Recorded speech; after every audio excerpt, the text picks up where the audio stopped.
안녕하세요. 이민경 행정사입니다. 오늘도 외화를 해외에 송금을 한다든가 또 한국은행에 취득 신고를 한다든가 이와 같은 거 관련해서 이제 말씀을 드리겠습니다. 여러분 좋아요, 구독, 알림 잘 부탁드립니다.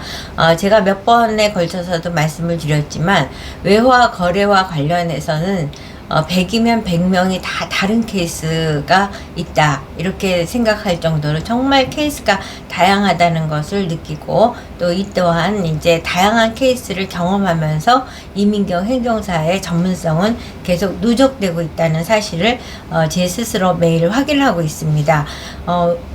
오늘 이제 소개할 사례는 어떤 거냐면 의뢰인이 전화를 주셨어요. 내용인 즉슨 2024년에 본인이 비거주 외국인인 아들에게 부동산을 증여를 했다. 그래갖고 이제 그때 당시 부동산 등기도 했고 증여세도 냈고 세제 관련한 의무를 다 이행을 했는데 뒤늦게 알고 보니까 비거주 외국인이 대한민국에서 이제 그 부동산을 매입을 했을 경우에는 반드시 한국은행에 취득신고를 해야 되는데 그걸 누락했다.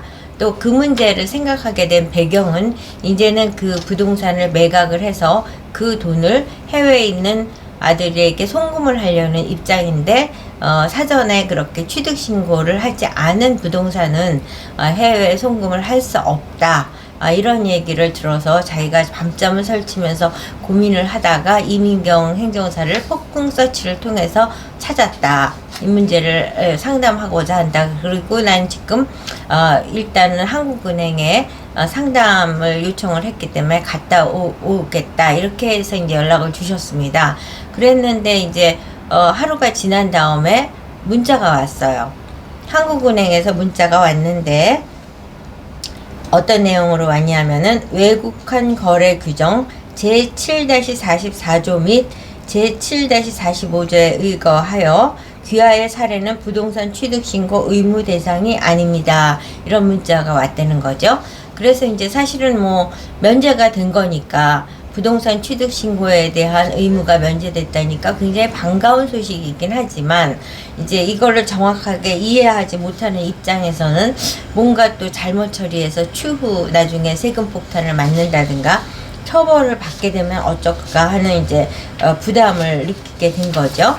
그래서 이제 그걸 심층 분석을 하게 된 겁니다. 자, 이민경 행정사가. 그러면 이제 의뢰인이 그 한국은행으로부터 받은 문자의 핵심은 외국환 거래 규정 제7-44조 또 7-45조에 근거해서 이제 면제된다. 그러면 외환 거래는 원칙적으로는 신고주의를 택하고 있습니다. 즉 돈이 오거나 자산이 이동하여 했을 경우 국가에 알리라는 거죠. 근데 증여라는 특수한 상황, 국내 부동산이 대상일 때는 얘기가 달라집니다. 부동산을 증여할 때는 이제 해석이 달라진다는 말씀을 드리는 거죠.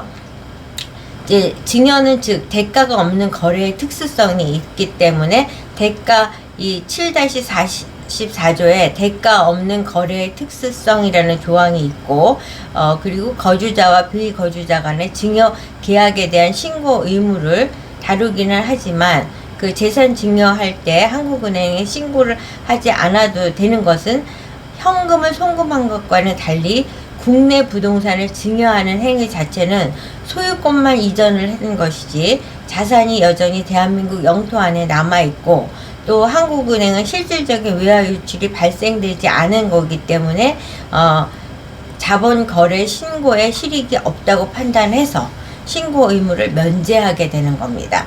그 다음에 이제 무상 취득의 예외 조항이 제7-45조에 의해서 적용을 하니까 비거주가 국내 부동산을 취득할 때는 원칙적으로 자금의 유익 경로를 확인하기 위해 부동산 취득 신고를 해야 하는 것이 맞죠. 그러니까 증여받은 게 아니라 비거주 외국인에 해당되는 아들이 그냥 부동산을 매입을 했다. 이랬을 땐 반드시 부동산 취득 신고를 하는 것이 맞지만 여기서는 증여는 매매 대금을 취득한 것이 아니라 무상이기 때문에 무상 취득의 예외 조항이 적용이 되는 거죠.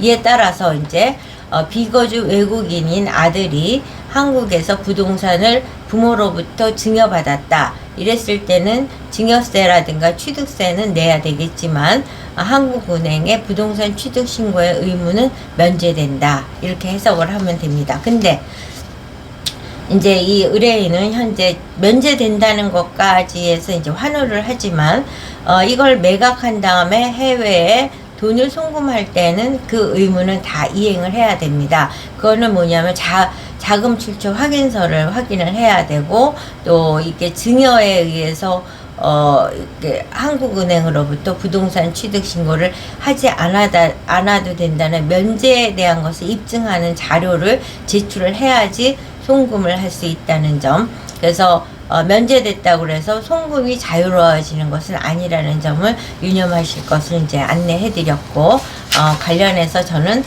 이렇게 비거주 외국인이지만 한국에 있는 부동산을 취득을 할 때 본인이 돈을 지불해서 외화를 한국에 송금을 해서 취득을 한 것이 아니라 증여를 받았을 때는 한국은행에 제출해야 되는 부동산 취득 신고의 의무는 면제된다는 사실을 그 의뢰인 덕분에 알게 됐고, 이 내용을 여러분과 함께 공유해 드린다는 말씀을 드리면서 오늘 영상 마치도록 하겠습니다.